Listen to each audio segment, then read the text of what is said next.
మనకి పాత సినిమాల్లో 'యముడికి మొగుడు' అనే ఒక మూవీ వచ్చింది. మీకు తెలిసే ఉండాలి.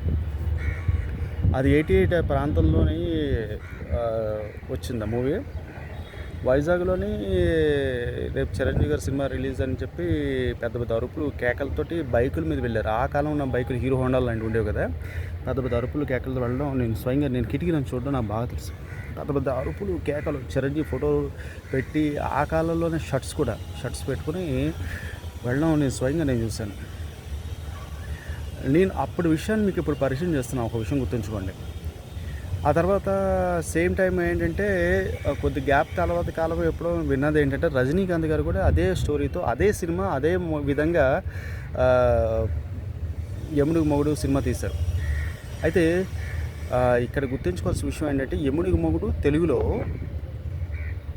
మొగుడు' తెలుగులోని రిలీజ్ అయినప్పుడు చిరంజీవి గారి సినిమాకి అతని ఎంట్రన్స్ కానీ ఆ సినిమా ఎండింగ్ దాకా కానీ చిరంజీవి గారి మాన్యా తర్వాత మ్యూజిక్ సాంగ్స్ చాలా పెద్ద హైలైట్.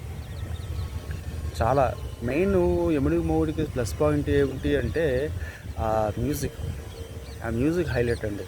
ఆయన ఎంట్రన్స్ ఆ టైంకి ఆ డ్రెస్ సెన్స్ కానీ కళ్ళజోడు పెట్టుకునే విధానం కానీ నిలబడ్డ తీరు కానీ ఇవన్నీ కానీ ఎవరు ఆయా డిజైన్ చేస్తారు కానీ సూపర్. అలాగే రజనీకాంత్ సినిమా గారి విషయానికి వస్తే కూడా మ్యూజిక్ మనం చూసిన సినిమా వీక్ ఆ సినిమా రిలీజ్ అని ఎన్ని సంవత్సరాలకు కానీ నేను ఆ సినిమా చూడలేదు. ఏం సినిమా అండి. 'యముడు మొగుడు' 2 సార్లు అంటే రజనీకాంత్ గారిది, చిరంజీవి గారిది ఎట్ ఏ టైం. తర్వాత సుమన్తో మూవీ కూడా వచ్చింది అదే పేరుతో 'యముడు అన్నకి మొగుడు' అనేసి సుమన్ తోటి.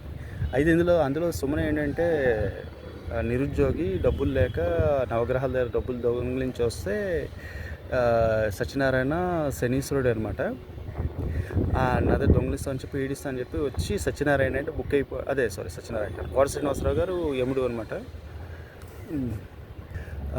నేను పీడిస్తాను వచ్చినవాడు ఇలా ఉంటుంది ప్రాబ్లం, ఇలా సమస్యలు ఉంటాయని చెప్పి మానవ లోకాలు అని చెప్పి సుమన్ చెప్పడం, అతను ఉండడం గట్రా అది స్టోరీ ఆ కాలానికి. యముడు మొగుడు అది హిట్ అయిందో లేదో నేను చెప్పలేను. ఆ తర్వాత 2012 ఆ ప్రాంతంలో నేను అల్లరి నరేష్తో మూవీ వచ్చింది 'యముడికి మొగుడు' అనేసి. ఆ పేరుతో అది కూడా హిట్టే. అసలు ఆ మూవీతో ఆ పేరుతో వచ్చిన సినిమాలన్నీ కూడా హిట్టే. మీరు గమనించారు లేదు, ఆల్మోస్ట్ హిట్. ఏదో 1-2 పట్టయి ఉండొచ్చేమో కానీ ఆ సినిమా పేరుతో 'యముడు' అనే పేరుతో వచ్చిన సినిమా 'యమగోళ' మీకు గుర్తుందా? 'యమగోళ' కూడా మీకు హిట్టే. ఈ విషయం గుర్తుంచుకోవాలి. ఆ పేరుతో వచ్చిన సినిమా ప్రతి సినిమా హిట్టే. Thank you.